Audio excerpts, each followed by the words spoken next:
पुरी श्रीमंदिर द्वारपीठारे विलंब प्रतिहरी सेवकों को जवाब तलब कला श्रीमंदिर प्रशासन। 6 लेन हेब पुरी भुवनेश्वर बड़बिल चंडीखोल जातीय राजपथ कार्य खूब शीघ्र आरंभ हो। भुवनेश्वर में अल्प किसी खाउटी को सामान्य आश्वस्ति केवल कंट्रोल दुकान में 100 टकर 3 किलो आलू। कटक मुंडली ठारे कमुछि महानदीर जलस्तर 3,73,000 क्यूसेक बन्या जल प्रभावित। डिसेम्बर 4 रे नौसेना दिवस पुरी समुद्र तट में नौसेनार मॉक ड्रिल।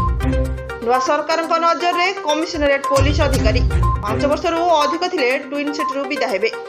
माछकुंडरू भुवनेश्वर को गढ़िला सरकारी बस। जल जमी और जंगल अधिकार पाई सुवर्णपुर में आंदोलन करिसेंती जनजाति।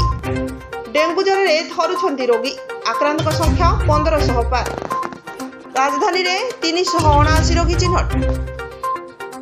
वाटको नष्ट कला परिवेश बिना अनुमति रे शिखरचंडी रे पानी टांगी निर्माण जैव विविधता नष्ट।